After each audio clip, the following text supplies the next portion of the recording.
بسم اللہ الرحمن الرحیم۔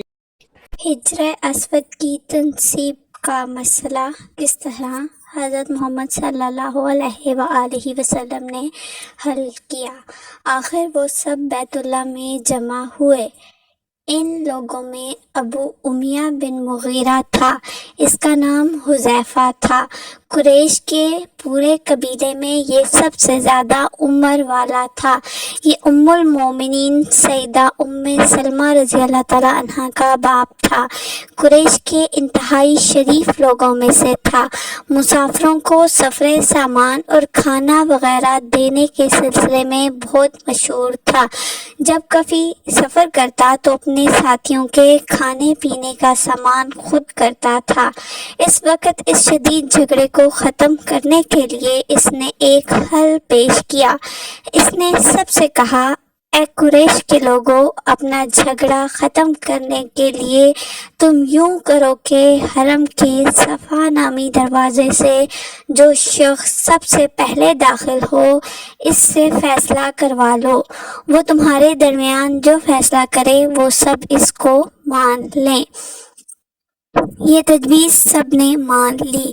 آخر اس دروازے کو باب اسلام کہا جاتا ہے۔ یہ دروازہ رکن یمانی اور رکن اسود کے درمیانی حصے کے سامنے ہے۔ اللہ کی قدرت کہ اس دروازے سے سب سے پہلے حضور نبی صلی اللہ علیہ وآلہ وسلم تشریف لائے۔ قریش نے جیسے ہی آپ صلی اللہ علیہ وآلہ وسلم کو دیکھا پکار اٹھے، یہ تو امین ہیں، یہ تو محمد ہیں، ہم ان پر راضی ہیں۔ اور ان کے ایسا کہنے کی وجہ یہ تھی کہ قریش اپنے آپس کے جھگڑوں کے فیصلے آپ ہی سے کرایا کرتے تھے۔ آپ کسی کی بیجا حمایت نہیں کرتے تھے، نہ بلا وجہ کسی کی مخالفت کرتے تھے۔ پھر ان لوگوں نے اپنے جھگڑے کی تفصیل آپ کو سنائی۔ ساری تفصیل سن کر آپ نے فرمایا، ایک چادر لے آؤ، اور لوگ چادر لے آئے۔ آپ صلی اللہ علیہ وآلہ وسلم نے اس چادر کو بچھایا اور اپنے دست مبارک سے حجر اسود کو اٹھا کر اس چادر پر رکھ دیا۔ اس کے بعد آپ صلی اللہ علیہ وآلہ وسلم نے ارشاد فرمایا، ہر قبیلے کے لوگ اس چادر کا ایک ایک کنارہ پکڑ لیں، پھر سب مل کر اس کو اٹھائیں۔ انہوں نے ایسا ہی کیا۔ چادر کو اٹھائے ہوئے وہ اس مقام تک آ گئے جہاں حجر اسود کو رکھنا تھا۔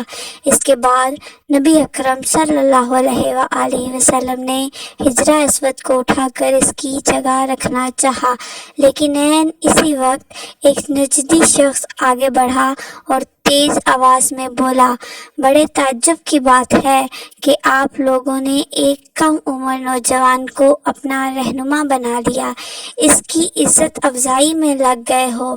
یاد رکھو، یہ شخص سب کو گروہوں میں تقسیم کر دے گا، تم لوگوں کو پارا پارا کر دے گا۔ قریب تھا کہ لوگوں میں اس کی باتوں سے ایک بار پھر جھگڑا ہو جائے، لیکن پھر خود ہی انہوں نے محسوس کر لیا کہ حضور صلی اللہ علیہ وآلہ وسلم نے جو فیصلہ کیا ہے وہ لڑانے والا نہیں، لڑائی ختم کرنے والا ہے۔ چنانچہ حجر اسود کو نبی کریم صلی اللہ علیہ وآلہ وسلم نے اپنے مبارک ہاتھوں سے اس کی جگہ پر رکھ دیا۔ مورخوں نے لکھا ہے، یہ نجدی شخص دراصل ابلیس تھا جو اس موقع پر انسانی شکل میں آیا تھا۔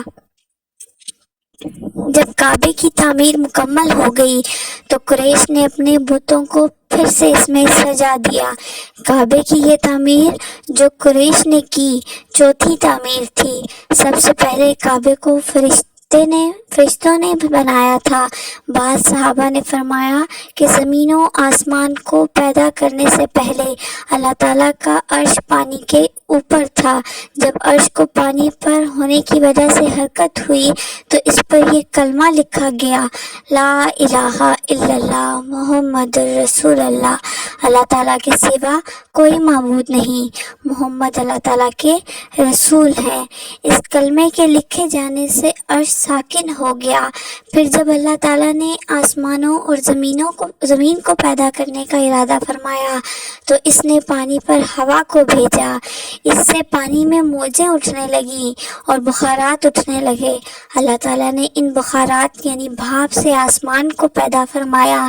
پھر اللہ تعالیٰ نے کعبے کی جگہ سے پانی کو ہٹا دیا، جگہ خشک ہو گئی، چنانچہ یہی بیت اللہ کی جگہ ساری زمین کی اصل ہے اور اس کا مرکز ہے۔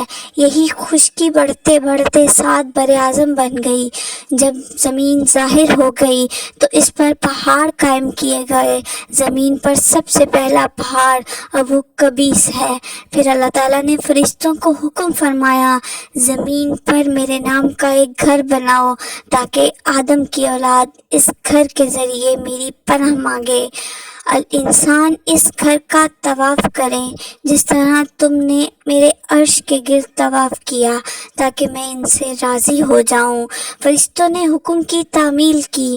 پھر آدم علیہ السلام نے خانہ کعبہ کی تعمیر شروع کی۔ اس کے بعد حضرت ابراہیم علیہ السلام نے خانہ کعبہ کی تعمیر کی۔ اس طرح قریش کے ہاتھوں یہ تعمیر چوتھی بار ہوئی۔ حضور اکرم صلی اللہ علیہ وآلہ وسلم کی عمر مبارک 40 سال کے قریب ہوئی تو وحی کے آثار شروع ہو گئے۔ اس سلسلے میں سب سے پہلے آپ کو سچے خواب دکھائی دینے لگے۔ آپ جو خواب دیکھتے وہ حقیقت بن کر سامنے آ جاتا۔ اللہ تعالیٰ نے سچے خوابوں کا سلسلہ اس لیے شروع کیا کہ اچانک فرشتے کی آمد سے کہیں آپ صلی اللہ علیہ وآلہ وسلم خوفزدہ نہ ہو جائیں۔ ان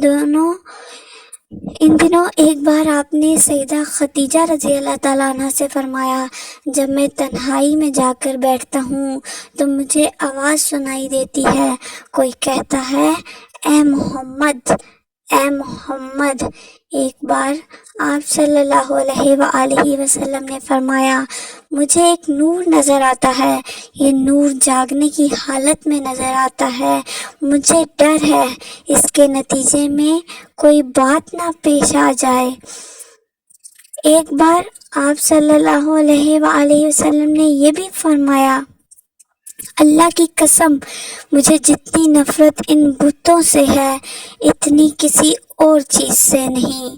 وحی کے لیے آپ کو ذہنی طور پر تیار کرنے کے لیے اللہ تعالیٰ نے فرشتے اسرافیل کو آپ کا ہمدم بنا دیا تھا۔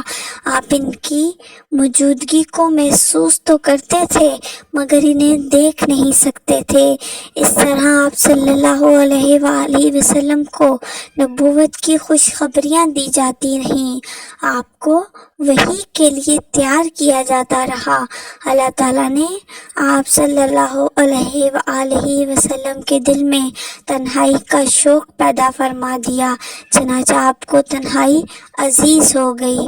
آپ غار حرا میں چلے جاتے اور وہاں وقت گزارتے۔ اس پہاڑ سے آپ کو ایک بار آواز بھی سنائی دی تھی، میری طرف تشریف لائیے اے اللہ کے رسول۔ اس غار میں آپ مسلسل کئی راتیں گزارتے، اللہ کی عبادت کرتے۔ کبھی آپ 3 راتوں تک وہاں ٹھہرے رہتے، کبھی 7 راتوں تک، کبھی پورا مہینہ وہاں گزار دیتے۔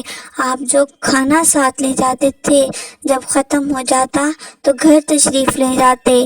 یہ کھانا عام طور پر زیتون کا تیل اور خشک روٹی ہوتا تھا، کبھی کھانے میں گوشت بھی ہوتا تھا۔ غار حرا میں قیام کے دوران کچھ لوگ وہاں سے گزرتے اور ان میں سے کچھ مسکین لوگ ہوتے تو آپ انہیں کھانا کھلاتے۔ غار حرا میں آپ صلی اللہ علیہ وآلہ وسلم عبادت کس طرح کرتے تھے؟ روایات میں اس کی وضاحت نہیں ملتی۔ علماء کرام نے اپنا اپنا خیال ظاہر کیا ہے۔ ان میں سے ایک خیال یہ ہے کہ آپ کائنات کی حقیقت پر غور و فکر کرتے تھے، اور یہ غور و فکر لوگوں سے الگ رہ کر ہی ہو سکتا تھا۔ پھر آخر کار وہ رات آ گئی جب اللہ تعالیٰ نے آپ صلی اللہ علیہ وآلہ وسلم کو نبوت اور رسالت عطا فرما دی۔ آپ صلی اللہ علیہ وآلہ وسلم کی نبوت کے ذریعے اپنے بندوں پر عظیم احسان فرمایا۔